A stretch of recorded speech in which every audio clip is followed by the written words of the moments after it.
चलो welcome back in PHP class. आज की इस क्लास से हम लोग पीएचपी का बेसिक इंट्रोडक्शन समझ रहे हैं, है ना।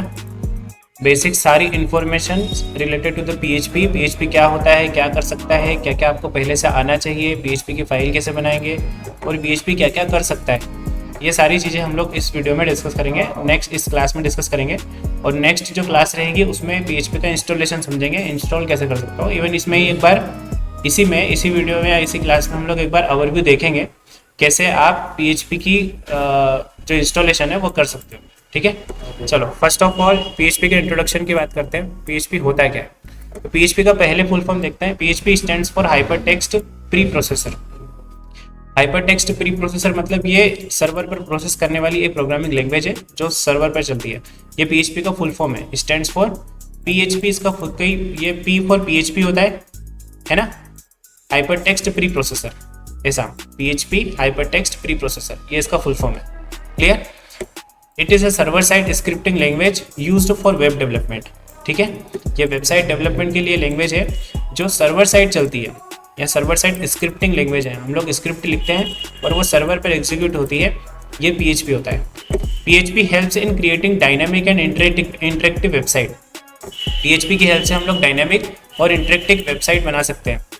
It is free and open source. आप इसको फ्री में यूज़ कर सकते हो, डाउनलोड कर सकते हो और इसको यूज़ कर सकते हो, which means any one can use it. ठीक है, PHP code runs on server.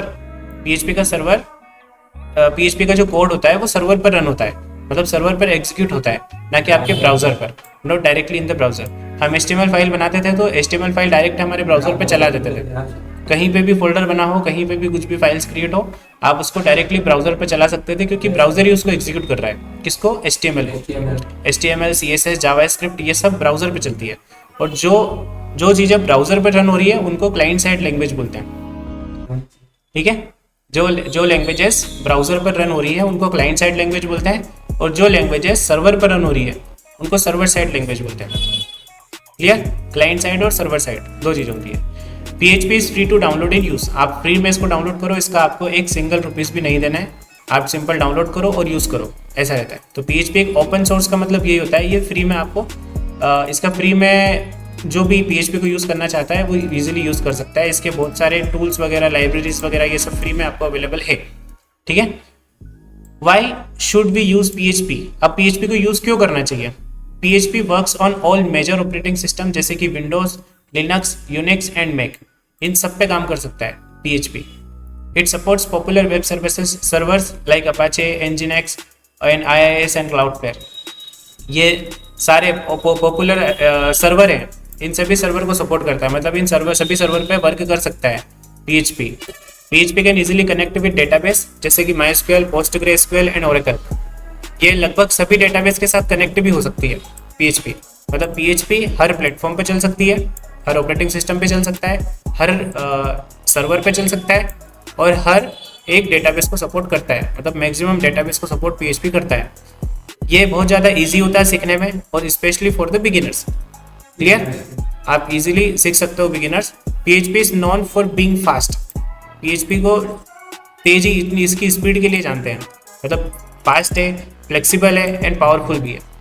Clear? Flexible मतलब अपने अकॉर्डिंग इसको कैसे भी करके मॉडिफाई किया जा सकता है, कैसे भी यूज़ करना हो आप इसको यूज़ कर सकते हो। इवन अभी तो इसको गेम डेवलपमेंट में भी यूज़ कर रहे हैं PHP को। ठीक है, लेकिन सजेशन नहीं होता है कि PHP को आप गेम डेवलपमेंट के लिए यूज़ करो, क्योंकि इसमें बहुत सारी लाइब्रेरीज और ये सब चीज़ें नहीं मिलती है जो गेम में यूज़ होती है। ठीक है, वो पाइथन वगैरह में इजीली मिल जाती है। What should you know before learning PHP? आपको PHP सीखने से पहले क्या आना चाहिए? पहले तो before start PHP you should have a basic knowledge of HTML, CSS and JavaScript. Clear? आपको सबसे पहले PHP स्टार्ट करने से पहले बेसिक HTML, CSS और जावास्क्रिप्ट आना चाहिए, क्योंकि अपन HTML के अंदर ही लिखेंगे PHP को। क्लियर? HTML के साथ ही लिखते हैं। ठीक है ना, मतलब जो वेबसाइट पर जो डेटा दिख रहा है वो स्टैटिक दिखाने का काम HTML का है। स्टैटिक मतलब फिक्स्ड। अब उसको डायनेमिक करेंगे हम लोग PHP से। क्लियर? जैसे एक पैराग्राफ है, उस पैराग्राफ में जो भी डिटेल दिख रही है वो सब फिक्स्ड है, और अगर उसको डायनेमिक दिखवाना है तो फिर PHP की हेल्प लेनी पड़ेगी। फिर PHP उसको डायनेमिक मतलब डेटाबेस से लाके दिखाएगा। This technologies helps you to build the front end while PHP handles the backend functionalities। ठीक है, मतलब HTML CSS जावास्क्रिप्ट से आप फ्रंट एंड बना सकते हो वेबसाइट का, एंड जब आप PHP यूज करते हो तो इससे आपकी बैकएंड फंक्शनलिटीज डेवलप होती है। क्लियर, ये PHP का काम है। PHP क्या कर, what is a PHP file, है ना, मतलब PHP की फाइल कैसी होती है, उसके कुछ चीजें हैं। जैसे PHP फाइल का जो एक्सटेंशन होता है वो होना चाहिए .php। जैसे HTML का लिखते हैं हम लोग .html, CSS का लिखते हैं .css, जावास्क्रिप्ट का लिखते हैं .js, इस टाइप से PHP का होगा .php। क्लियर, फाइल के नेम में आपको स्पेस वगैरह यूज नहीं करना है, ना हाइफन यूज करना है का सजेशन है बिल्कुल भी, ना नंबर्स यूज करने हैं। Clear, it can contain HTML, आपकी जो PHP की फाइल होती है वो HTML को कंटेन कर सकती है, CSS, जावास्क्रिप्ट, ये सब रहता है आपकी HTML फाइल के अंदर, सॉरी PHP फाइल के अंदर भी HTML लिख सकते हो, CSS, जावास्क्रिप्ट तीनों लिख रहे हो, है ना। And PHP code in the same file, उसी फाइल में आप PHP का कोड भी लिख रहे हो। Clear, the PHP code is executed on the server. अब जो PHP की फाइल आपने बनाई .php, इसको डायरेक्ट ब्राउजर पे चलाओगे तो नहीं चलेगी, आपको इसको एग्जीक्यूट करने के लिए एक सर्वर चाहिए। वो इंस्टॉलेशन में हम लोग समझेंगे कैसे सर्वर डाउनलोड करते हैं और कैसे सर्वर लोकेशन हमको मिलती है, उस पर्टिकुलर लोकेशन पर ही हम PHP की फाइल को रख सकते हैं और वहीं से चला सकते हैं, हर कहीं नहीं चला सकते। जैसे डेस्कटॉप पे हमने HTML फाइल रख दी थी, वहीं से चला सकते थे, इसको कहीं पे भी नहीं रख सकते। आप इंस्टॉलेशन करोगे तो आपको एक सर्वर पाथ मिलेगा, उस सर्वर लोकेशन पर ही आप अपनी फाइल को क्रिएट करोगे और वहीं पर आप चला सकते हो, हर कहीं नहीं चला सकते। The browser only receive the final output in the HTML format. आपका जो ब्राउजर है उसको लास्ट में मिलता है पूरा एग्जीक्यूशन होने के बाद का आउटपुट, मतलब सर्वर उसको एग्जीक्यूट करता है और ब्राउजर को देता है। क्लियर, आउटपुट आपको ब्राउजर पे ही दिखना है, लेकिन डायरेक्टली ब्राउजर पे नहीं चलता है, उसको सर्वर चाहिए। क्लियर, PHP क्या कर सकता है, PHP एक डायनेमिक वेबसाइट क्रिएट कर सकता है, collect and process form data.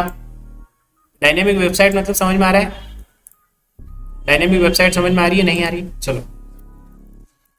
Dynamic website मतलब कि देखो मैं दिखाता हूँ, एक वेबसाइट हम लोग अपन बना ही रहे हैं,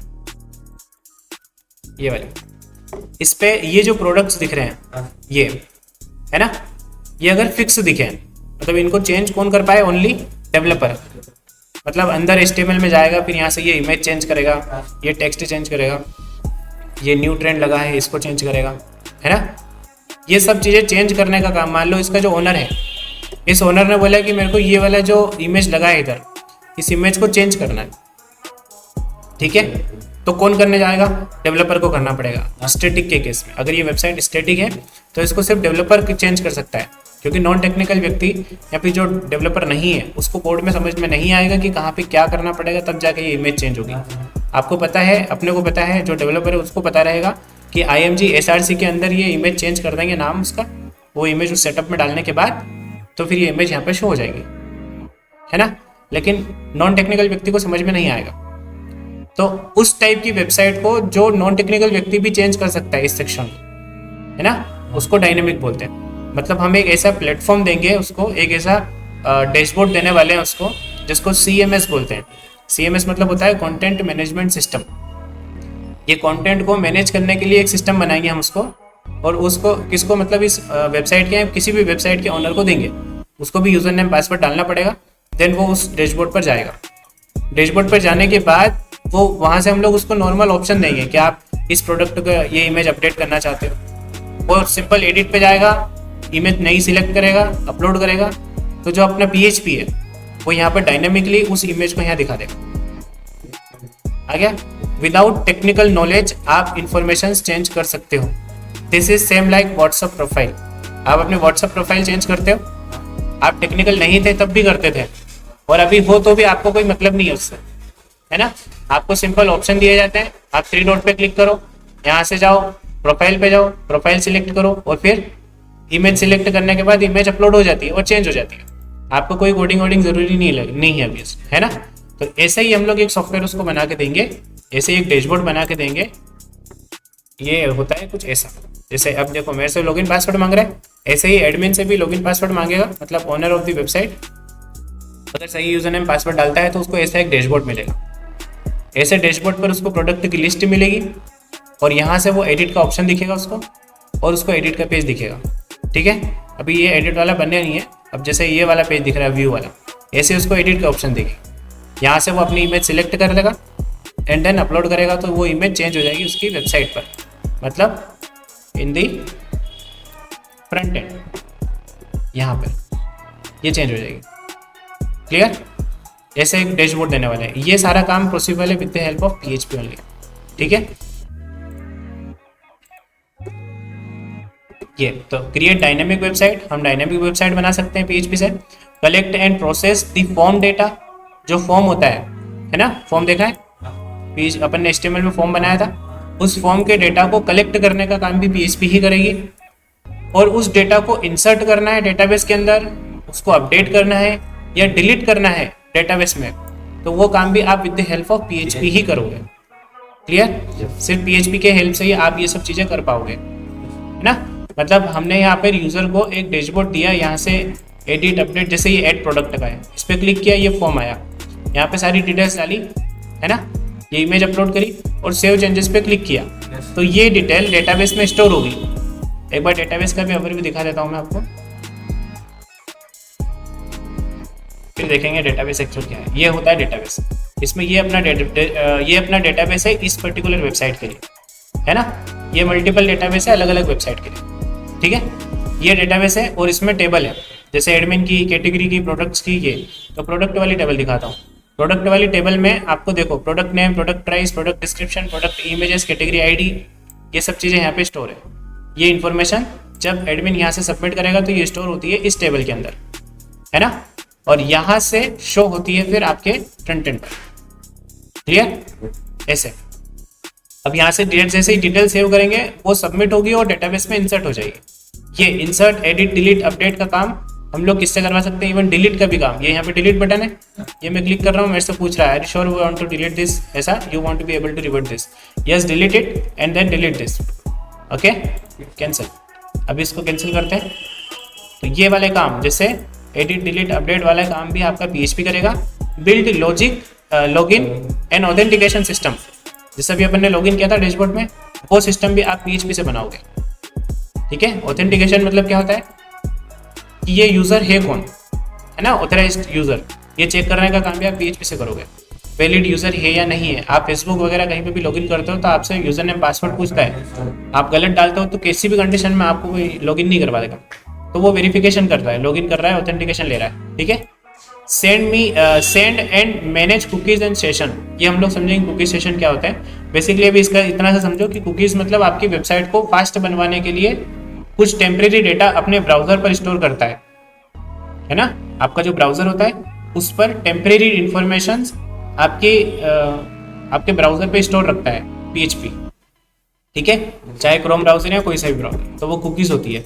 और सेशन मतलब हमने जैसे लॉगिन किया तो उसका एक सेशन बनता है। सेशन का हिंदी मतलब होता है कार्यकाल, है ना। उसने लॉगिन किया तो उसका कार्यकाल कब से स्टार्ट हुआ और कब खत्म हुआ है और है कि नहीं है उसका कार्यकाल, ये चेक करने के लिए सेशन चेक करते हैं। जहाँ जहाँ पर उसके पास सेशन है मतलब वो वैलिड लॉग्ड इन यूजर है, अगर वो लॉगिन है तो ही उसको पर्टिकुलर पेज एक्सेस करने दिया जाए, ऐसा है ना। जैसे ये एडमिन पेज, ये वाला पेज, अगर वो लॉगिन नहीं है तो इस पेज पे उसको एक्सेस नहीं करने देंगे, है ना। ये सेशन करवाएगा काम। अगर वो यूजर लॉगिन नहीं है तो उसको यहाँ से रिडायरेक्ट कर देगा बाहर लॉगिन पेज पे, उसको बोलेगा कि पहले लॉगिन करो आप, आपके पास सेशन नहीं है ना। ये सारे काम भी आपका सेशन वगैरह करेगा। तो सेशन ऐसे काम करता है। Create, read and delete files, आप अगर फाइल्स वगैरह भी क्रिएट करना चाहते हो, जैसा हमने सी में किया था, क्रिएट फाइल किया है, वैसे अगर आप फाइल क्रिएट करना चाहते हो तो आपका PHP कर सकता है। उसको रीड करना है फाइल का डेटा या फाइल को डिलीट करवाना है तो भी आप PHP से कर सकते हो। इनक्रिप्टेड डेटा, इनक्रिप्टेड डेटा मतलब क्या, जैसे 1 2 3 4 है, ये 1 2 3 4 को इनक्रिप्ट करना मतलब इसका फॉर्मेट कुछ और तरीके से बनेगा, आप ना, कुछ भी बन सकता है ये, या हैश, स्पेशल कैरेक्टर्स वगैरह, ये सब ऐसी चीज़ें बन के आपको एक इनक्रिप्टेड डेटा मिलेगा। ठीक है, इस डेटा को आप आइडेंटिफाई नहीं कर सकते कि ये 1 2 3 4 था, ये सब चीज़ें। और इसके बहुत सारे तरीके होते हैं, MD5 होता है, हैश 5 होता है, बहुत सारी चीज़ें, तो वो सब देखेंगे अभी, है ना। ये भी हम लोग PHP से कर सकते हैं, डेटा को इनक्रिप्ट करने का काम। फिर इमेजेस को generate image in PDF files, आप इमेज जनरेट भी करवा सकते हो, PDF फाइल्स भी क्रिएट कर सकते हो, फाइल्स को अपलोड भी कर सकते हो, सेव भी कर सकते हो, आपके डेटाबेस पे भी स्टोर कर सकते हो, है ना। ये सब चीज़ें आप इससे कर सकते हो। इमेज कंप्रेस भी कर सकते हो PHP की हेल्प से, ठीक है। ये बहुत सारे टास्क आप PHP की हेल्प से कर सकते हो। ये है PHP की एक बेसिक से इंट्रोडक्शन, ठीक है। बहुत पुरानी लैंग्वेज है, बहुत ज़्यादा पॉपुलर है, specially design for the website. कि वेबसाइट बनाने के लिए सबसे बेस्ट लैंग्वेज PHP मानी जाती है, क्योंकि इसमें मतलब प्रोडक्टिविटी आपकी बहुत ज़्यादा फास्ट रहती है। इसमें हर वो चीज़ आपके लिए अवेलेबल है जो वेबसाइट पे लगेगी आप। क्लियर है। अब PHP का बेसिक सा इंस्टॉलेशन समझते हैं। PHP को इंस्टॉल करना है तो कैसे करोगे, है ना। आपको ब्राउज़र पे आना है। ब्राउज़र पे आने के बाद यहाँ पे लिखना है XAMPP डाउनलोड, ठीक है। फर्स्ट वेबसाइट दिखेगी apachefriend.org, इस पर क्लिक करोगे एंड देन यहाँ से जो लेटेस्ट वर्जन है वो आप डाउनलोड कर लो, ठीक है। 8.2.2 ये डाउनलोड करोगे। डाउनलोड करने के बाद आपको एक exe फाइल मिलेगी। क्या मिलेगी? देखो इसमें माउस लेके जाता हूँ तो यहाँ पर एक नाम आएगा, अभी देखना आ रहा है, ये है ना, ये देखो आ रहा है। क्या नाम आ रहा है? XAMPP Windows x64 8.2.12-VS16-installer.exe file मिल रही है, एग्जीक्यूशन फाइल मिल रही है। आप इस पे क्लिक करोगे, ये नेक्स्ट नेक्स्ट नेक्स्ट करवाएगा। सिंपल नेक्स्ट नेक्स्ट नेक्स्ट करते जाओ और इंस्टॉल हो जाएगा, ठीक है। 3-4 बार नेक्स्ट करवाएगा एंड देन इंस्टॉल हो जाएगा। इंस्टॉल होने के बाद क्या होगा वो समझो। ये तो कर लोगे, डाउनलोड करके नेक्स्ट नेक्स्ट नेक्स्ट करना है, it's not a big task. But होने के बाद क्या करोगे? आपको आना है फाइल मैनेजर में, आपके दिस पीसी में C ड्राइव के अंदर ऑटोमेटिक करता है वो। अगर D ड्राइव ले रहा है तो आपको C देना है, वहीं पे ऑप्शन आएगा सिंपल सा, आप पढ़ के समझ जाओगे।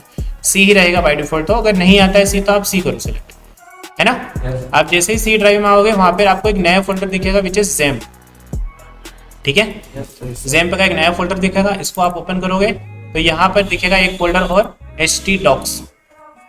htdocs वाले फोल्डर को ओपन करना है। और ये जो लोकेशन है ये आपकी सर्वर लोकेशन है।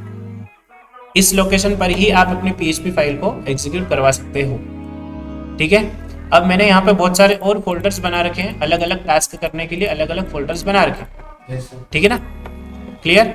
अगर मैं यहीं पर सारी फाइल .php बना दूंगा तो मैं एक बार कंफ्यूजन में आऊंगा कभी, तो मतलब ये यहाँ पर पूरा कचरा हो जाएगा। बहुत सारी फाइल्स, मतलब कभी मैं कुछ कर रहा था, कभी मैं कुछ कर रहा था, मल्टीपल प्रोजेक्ट्स की सेम जगह पर फाइल रख दूंगा तो मेरे पास आगे जाके बहुत प्रॉब्लम आने वाली है ना। मैं ही भूल जाऊंगा कि कौन सी फाइल किसके लिए बनाया था। इसलिए मैंने फोल्डर वाइज उन फाइल्स को बना लिया। जैसे ये कोडिंग शिक्षा वाला फोल्डर है, इसके अंदर भी क्रड करके दिखाया था मैंने कोडिग्नाइटर के अंदर।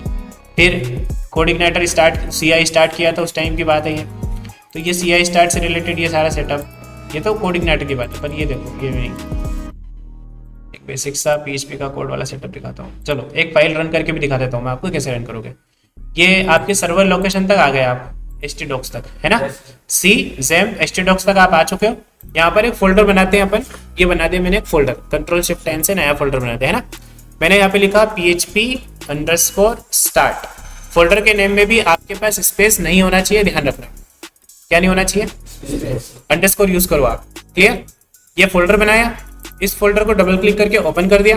इस फोल्डर में फाइल बनानी है मेरे को .php की, बनाएंगे ना। चलो अब इसके लिए आप सबलाइम टेक्स्ट एडिटर का यूज कर सकते हो, लेकिन आई रिकमेंड कि आप अभी तक Notepad++ का यूज करो इसके लिए। Notepad++, क्योंकि आप इसमें हर एक कोड को लाइन बाय लाइन लिखते हो, ये सजेस्ट नहीं करता। और this is important for the beginners, ये सजेशन नहीं हो, क्योंकि आपको मेमोराइज रखने के लिए इनिशियली तो लिखना पड़ेगा। ये सब डेवलपमेंट टूल्स होते हैं, सबलाइम टेक्स्ट वगैरह, ये टूल्स, ये जो Notepad++ है ये आपको सिखाने के लिए रहता है कि हर कोड आपको सजेस्ट नहीं करता है। इवन बहुत सारे जो प्रोफेशनल डेवलपर्स होते हैं वो बाद में भी यही यूज करते हैं, डेवलपमेंट में भी Notepad++ ही यूज करते हैं, क्योंकि उनका ऐसा मानना है कि जितना दिमाग में रहेगा कोड उतना कम गूगल करेंगे, हर चीज को गूगल नहीं करना पड़े, इसलिए हर चीज याद रहे। आप लिखते बहुत सारी चीजों को परमानेंटली सेव कर लेते हो। अभी आप हिंदी लिखते हो तो आपको याद नहीं रखना पड़ता है कि मेरे को तुम लिखना है तो ऊ की मात्रा कौन सी चलेगी, छोटे ऊ की चाहिए कि बड़े ऊ की चाहिए, याद नहीं रहता है, याद रखना ही नहीं पड़ता है। अब डायरेक्ट लिखने जाते हो तो ऑटोमेटिक आ जाती है वो मात्रा, है ना। ऐसा मेमोराइज अगर हो जाएगा एक बार कोड तो आपको फिर कोई भी कुछ भी दे दो तो आप बहुत ज़्यादा, मतलब प्रोडक्टिविटी इसमें और ज़्यादा फास्ट हो जाती है जब एक बार याद है कोड तो। क्लियर।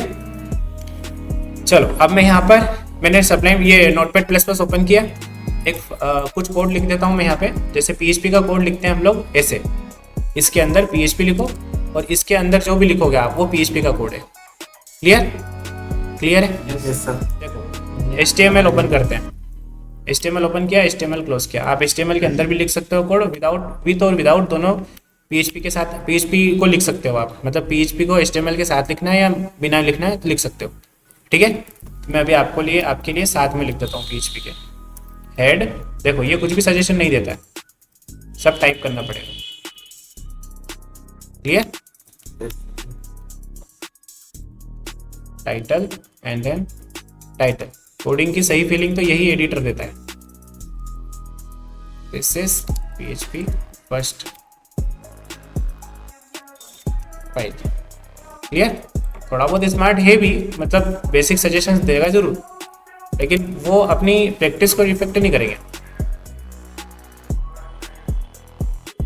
ये देखो सजेशन दिया ना, तो बेसिक सजेशन देगा वो, ऐसा कुछ नहीं है, बट अपना माइंड पहले उसको कैप्चर कर लेगा कि यहाँ बी लिखना है, तब वो सजेशन देगा, ऐसे नहीं दे देगा, है ना। तो अब मैं यहाँ पे PHP लिखता हूँ, है ना। तो PHP को स्टार्ट करते हैं ऐसे, ठीक है, तो फिर क्वेश्चन मार्क और ग्रेटर देन से एंड कर देते हैं। ये हो गया PHP का एरिया। कैसा?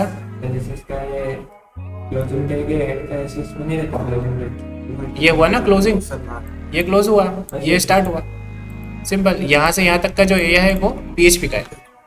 क्लियर? चलो अब इसमें प्रिंट करने के लिए, PHP में प्रिंट करने के लिए आपको इको यूज करना पड़ता है। क्या होता है, कैसे होता है, वो सब चीज़ अपन नेक्स्ट समझेंगे। इसमें इको मेरे को जो भी प्रिंट करना है वो डबल इन्वर्टेड के अंदर लिख दूंगा। जैसे मैंने लिखा दिस इज कोडिंग शिक्षा सोनकच्छ। क्लियर? और सेमीकोलन लगाना है इम्पोर्टेंट। कंट्रोल S करेंगे। अभी मेरे से लोकेशन पूछ रहा है क्योंकि फर्स्ट फाइल है मेरी, है ना, तो अपनी लोकेशन पर सेव कर दो। ये देखो this PC C ZAM, C के बाद ZAM के बाद htdocs के बाद हमने जो फोल्डर बनाया था, क्या नाम से बनाया था, PHP स्टार्ट। इसको सिलेक्ट कर दो और यहाँ पर फाइल का नाम चेंज करो, first.php।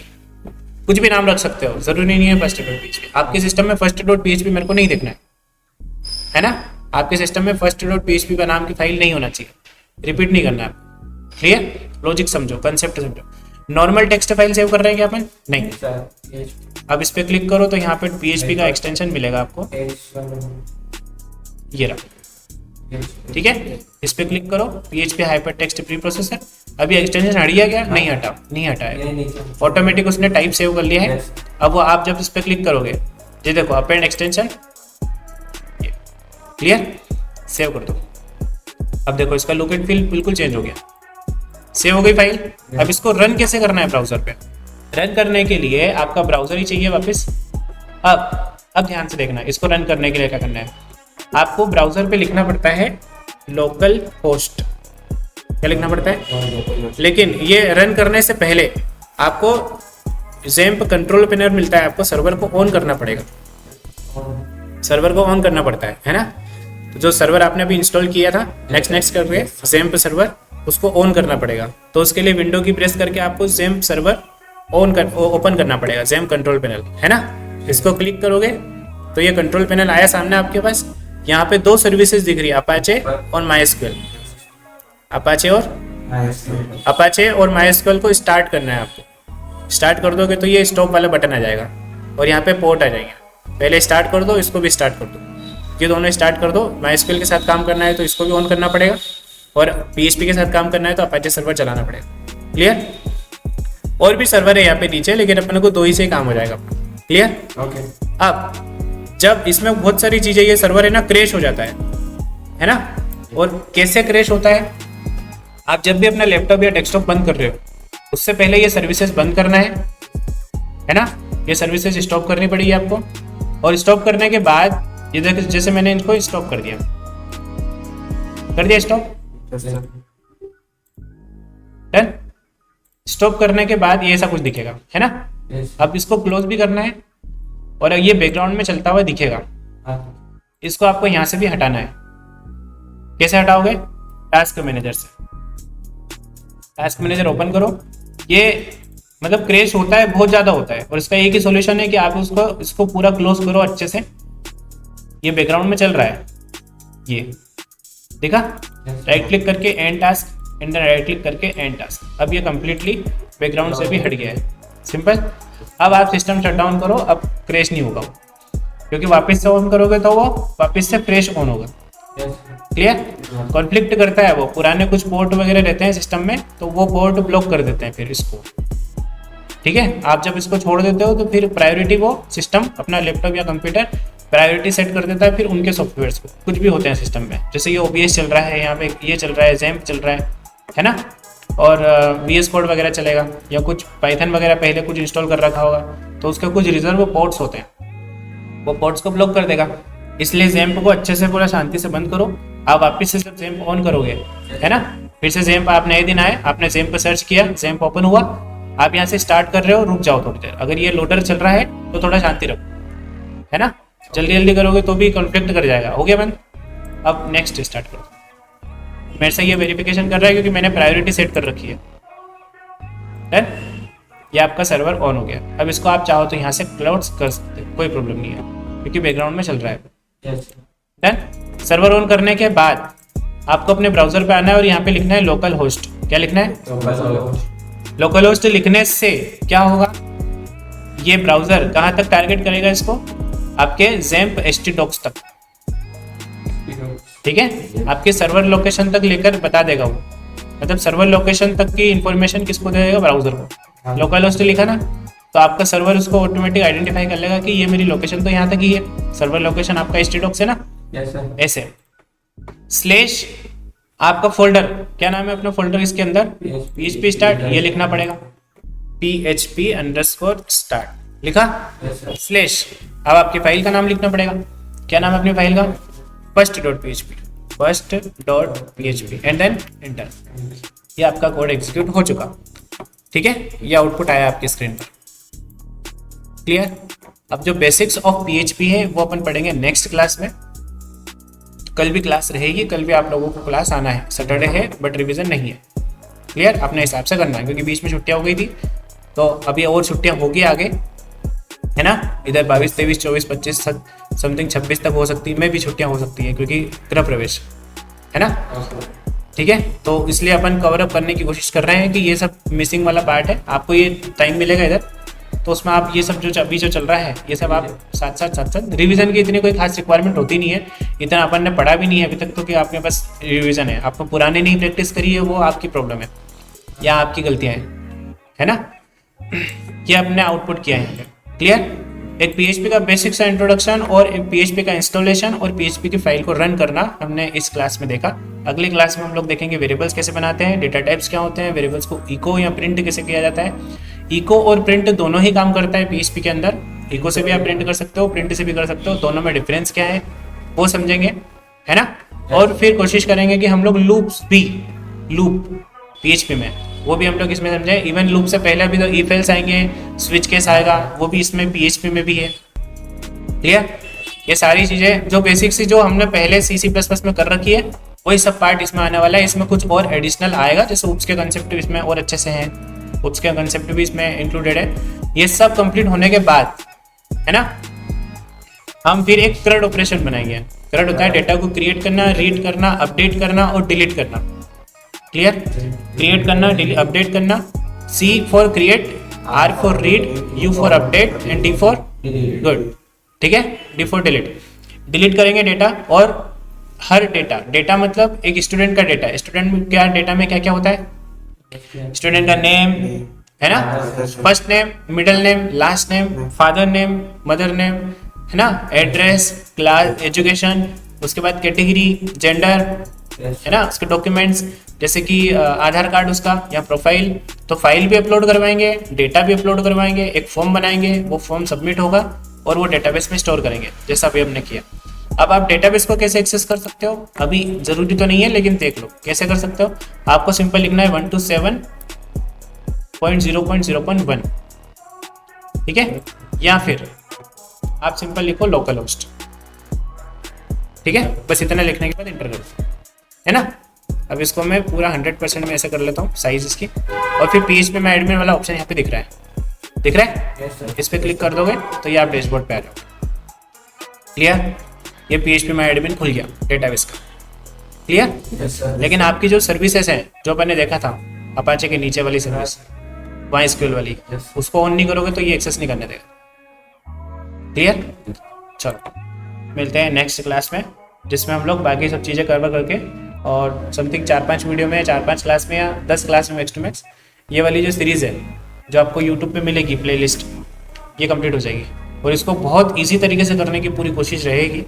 आपको भी कुछ समझ में नहीं आया तो आप रनिंग क्लास में पूछ सकते हो। सबको मालूम है कि ये एक कंटिन्यू क्लास है, एक लाइव क्लास चल रही है, मतलब क्योंकि आप लोगों के डाउट है वो जो व्यूअर रहेंगे और भी अदर व्यूअर्स में भी उनके भी यही सेम डाउट्स हो सकते हैं, क्योंकि आप भी सीख रहे हो वो भी सीखेंगे इस वीडियो से, है ना? आपकी भी हेल्प हो जाए, इन फ्यूचर आपको भी रिवीजन करना हो तो ये वीडियो आपके लिए अवेलेबल है। उनको भी किसी को भी हेल्प कर जाए, ये ओपन सोर्स है, ये भी फ्री है। क्लियर? चलो नेक्स्ट मिलते हैं अगले क्लास के अंदर।